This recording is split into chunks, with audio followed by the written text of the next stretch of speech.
Happy करवा चौथ। आप सभी को करवा चौथ की बहुत सारी शुभकामनाएं। और ये देखो, हम सभी लोगों ने आज व्रत रखा है, लेकिन व्रत में हमारे सबके अपने अलग अलग रिचुअल्स होते हैं, अलग अलग परंपराएं हैं।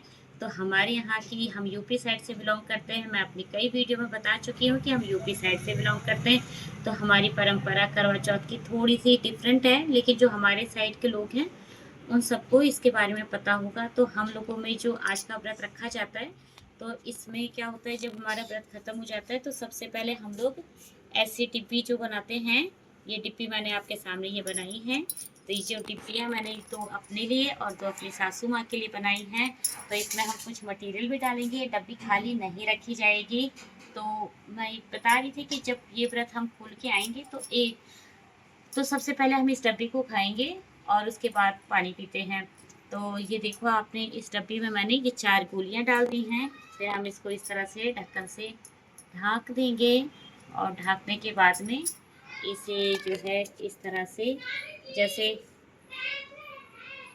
क्या अस्त्र शस्त्र वाला वो जो अपने आप को बचाने के लिए था, उस तरह से जो है इसमें कुछ ऐसे डेकोरेट कर देते हैं और ऊपर से एक गोली ऐसे चिपका देते हैं। तो ये हमारी एक डब्बी कंप्लीट हो गई है। तो इसी तरह से मैं अपनी दूसरी डब्बी भी आपको कंप्लीट करके दिखाती हूँ।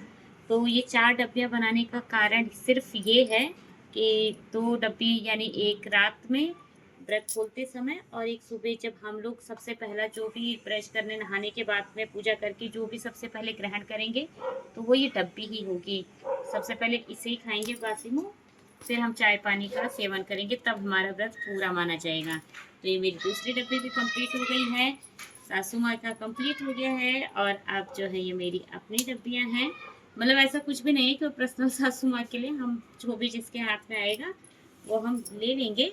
लेकिन कहने का मतलब ये है कि एक रात के लिए और एक सुबह के लिए सासू माँ की हो गई, और एक रात के लिए और एक सुबह के लिए मेरी हो गई।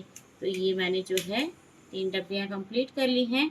अब चौथी के लिए मुझे गोलियाँ कम पड़ गई हैं, क्योंकि मैंने ऊपर लगाने वाली गोलियों को काउंट ही नहीं किया था। तो ये फटाफट में इसमें 2 और ये 3 और ये 4 मैंने डाल दी हैं। और इसको भी मैं सारी डब्बियों की तरह ऐसे ही ढक के, और ये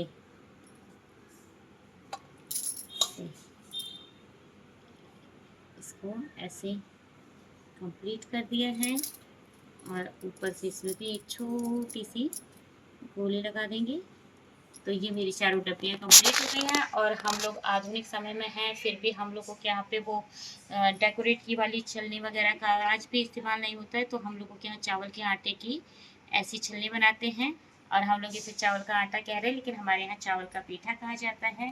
पूजा के लिए हमारे यहाँ एक थी ऐसे चंद्रमा बनाया जाता है, जो पूजा करते समय अपने अंगूठी के नीचे दबाए जाते हैं। इसमें सिंदूर की बिंदियाँ लगेंगी, 4 थी जो पूजा करते समय लगाई जाएंगी। और जब हम लोग एक सीख का इसमें जो चलन है, तो जब सीख लेते हैं तो उस समय पे हम एक सीख और एक ये हाथ में लेके अपनी लट को पकड़ते हुए तब जो करते हैं, परिक्रमा करते हैं चंद्रमा की के नाम पे जो हम घूमते हैं ना, तो ये उस समय हमारे हाथ में होता है। तो एक एक करके हम इसे भी गिरा देते हैं। तो ये 4 मेरी सासू माँ का हो गया, ये 4 मेरा हो गया।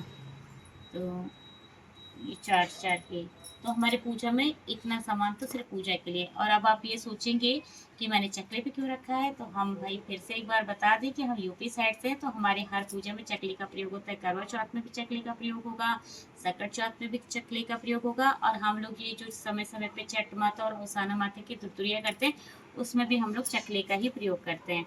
तो हमारे यहाँ चकले की पूजा होती है, तो इसलिए मैंने रखने का ये अच्छा सा किया है। अब मैं इसे स्टीम दूंगी, भाप दूंगी। और आज मैं कुछ दाल वाली फरे भी बनाऊंगी, तो मैं उसे बनाते समय भी आपको वीडियो दूंगी। लेकिन फिलहाल जो पूजा में कंपलसरी है, जो इतना तो बनना ही बनना है, आप फरा बनाए ना बनाए, लेकिन इतना तो बनना ही है। पर मैंने इतना आटा लिया हुआ है, जो कि मैं घी की सहायता से फटाफट बना के, यानी इसमें मेरा दाल वाला बनेगा, गोली बाती और बहुत सारी चीज़ें हम इसमें बनाते हैं। तो ये सब करके फिर मैं आपको पूरा बनने के बाद दिखाऊंगी। तो आज के लिए आप सभी बहनों को एक बार फिर से करवा चौथ की बहुत सारी शुभकामनाएं।